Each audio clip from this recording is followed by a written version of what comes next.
Up into this. Your drums need love too, y'all. For Hornstar Crowds, this is Joe Shifton, and I got somebody very special on the phone right now, all the way from LA. The guys from Family Force 5, welcome, and thank you very much for taking time for doing this. Yes, sir. Thanks for having us on, man. How's everything going with you guys? Oh, dude, things are good, man. We're just a little nervous. You know, we got this album coming out, and we're just over here at the EMI office having some pizza with the people that work here. And doing a lot of press. That's right, man. But we were told that some girl just came in here a second ago, and she was like, man, that's not pizza out there. I'm from New York. We have real pizza. That's right. Pizza. And tell us a little bit about the new album. I mean, not a little bit. Tell us whatever, you know, the world's hearing. Tell us about the process of the making of 3.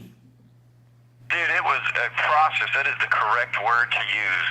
In the past, we've always just been like, oh, hey, we're on the road, we got to write some songs, and then you get home and they're like, record, and then you get 10 songs done, and you just throw it out there, and that's the album. But this time, we did it differently. We were like, hey, man, we're going to write like 1 billion songs and then choose the best ones. And so we wrote like 67 songs for this album. Oh, wow. And then I think it resulted in, hopefully, in our opinion at least, the best 10.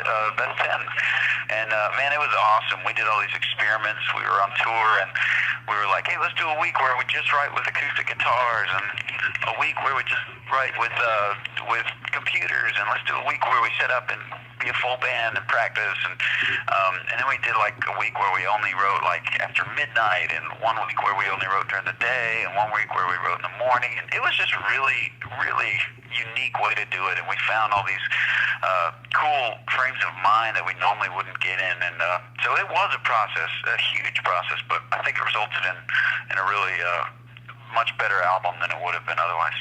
And with so many songs written, how was the selective process? I mean, I imagine you had to scratch some songs that you like and maybe will keep for other releases, but how did you guys decide what was going to go into the album?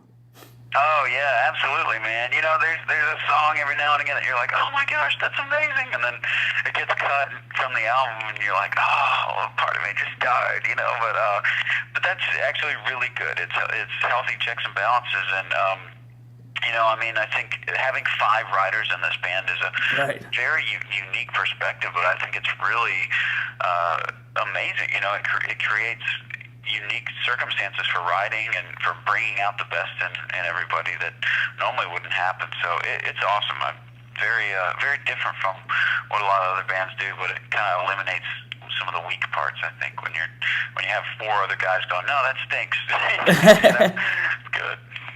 Right, I mean, especially because you've been doing this for a while, so you guys know each other musically and also personally, so you can kind of be honest in the musical part, but it has nothing to do with the personal side, and that's really how you can run a successful band. If you cannot compromise, then you gotta kind of be a solo artist. Dude, it's so true, and we have 3 brothers in the band, so that even creates this new dynamic that's just amazing to watch. When these dudes fight or hurt each other's feelings, it is incredible. It's like World War III for a second, and then they start cracking up like 5 minutes later, and they're like, "I love you, dude." And, it's really funny. So, but yeah, you gotta. You know, you can't get your feelings hurt too much if you want to create with someone, because you got to get to some of these deeper parts of your heart, and you know, you feel passionate about what you've created, but you got to let it go every now and again. And dude, tell us a little bit about the experience of playing Sonosphere in the UK, because that's one of the biggest music festivals at the moment. Tell us how that whole, like, from the moment you guys got on the plane, got there, until you got on stage, how was that whole process? It was incredible, especially I'm a huge metal fan. I grew up like listening to all these, you know, Iron Maiden and Metallica and Iced Earth and all these bands, and you know, I remember the day we got the phone call. It was like, hey, we booked you guys for this festival. And I just flipped out, and all the other guys were like, what are we going to wear? Because those guys are tough. So we were like, oh my gosh, Iron Maiden and Alice Cooper and Rammstein and all these bands that are playing here. And it was just amazing. I mean, we had a blast, and we went out there, and we wore a little more black than we normally would, because we wanted to be tough. And, you know, sometimes we wear real like charismatic colors with like big alligator shoes and stuff, and so we had to wear black boots instead. But dude, it was cool, man, and it was just amazing to us that, you know, we played Sonosphere with Rammstein one night, and then the next day, and Motley Crue, and then the next day we played a show with MIA, and then like after that we're doing shows with Cobra Starship, and it's just really cool for us that our band can exist in all these different circles, that somehow the dance world and the rock world and the metal world and the hardcore scene, and we do Warped Tour here all the time, and Right. We're just really honored and thankful that people respond to this music regardless of whatever they're into normally, just kind of try to break down barriers, and I think beats are what do that. Beats and melodies, they're just, people have a good time and laugh and enjoy themselves. So that particular show was amazing for us.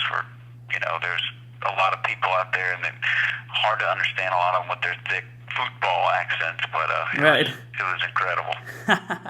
Now let me ask you: is there an added pressure with the upcoming release of 3 because of the previous success of Dance or Die?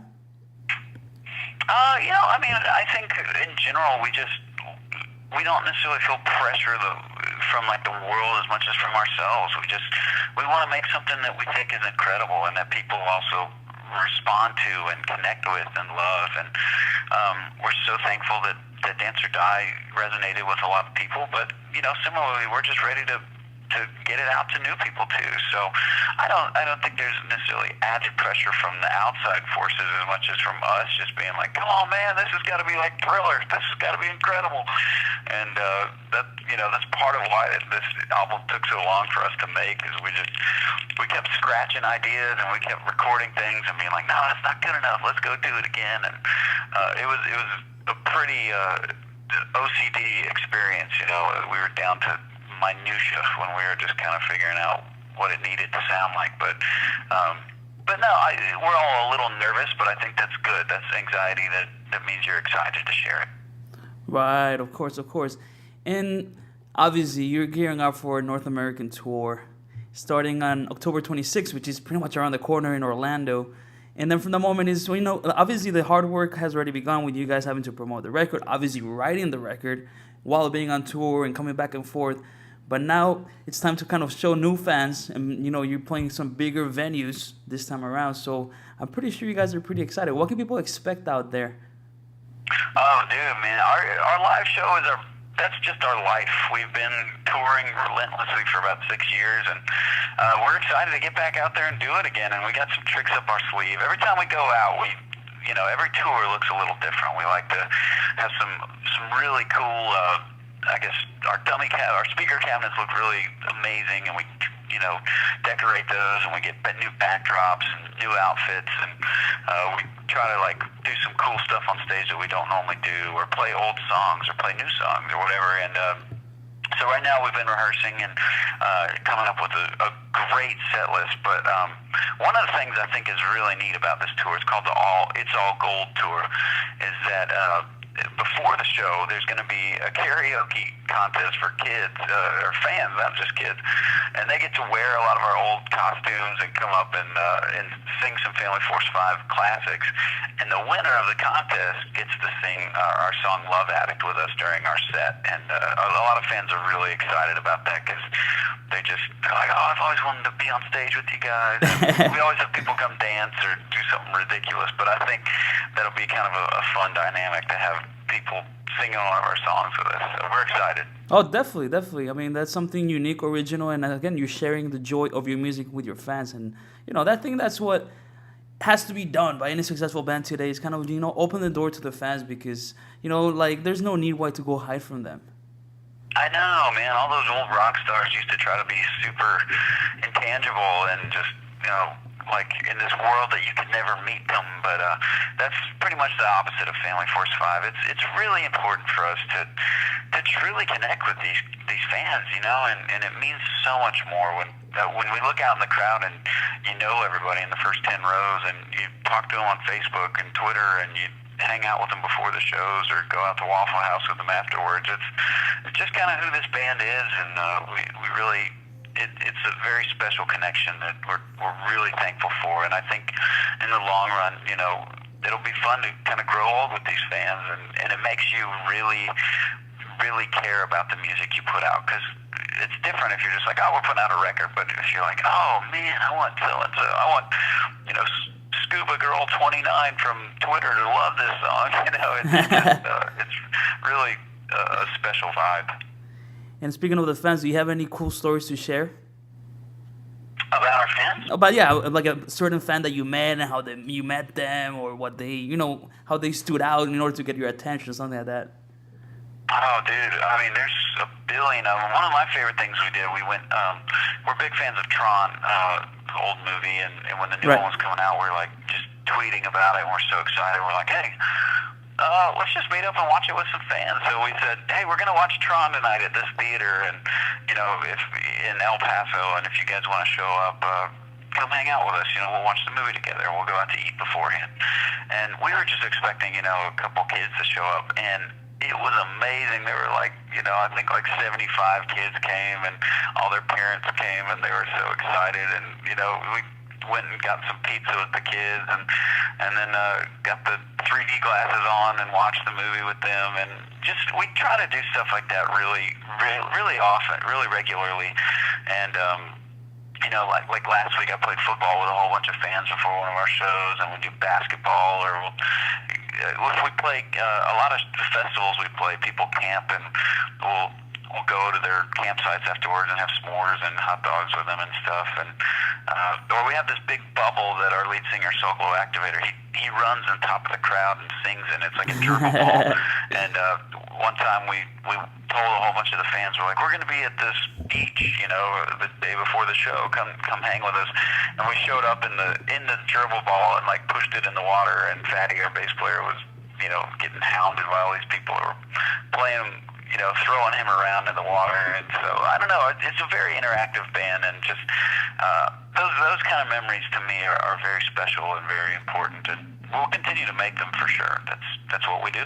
Oh, of course, that was what keeps you guys sane on the road as well, because it's not easy to get on the road. There's a lot of, especially today, maybe back in the day, a band will go on for a month and they'll be, let's say, quote unquote, set for the next 6 months. But now you got to go from tour to tour to tour, so that way you can keep bringing music, because, let's face it, the industry is not necessarily at a decline musically, but as far as the support of people, because people don't have jobs, so it's hard to get out there to a show. And I think you really have to appreciate the fact when people come out and, support your band.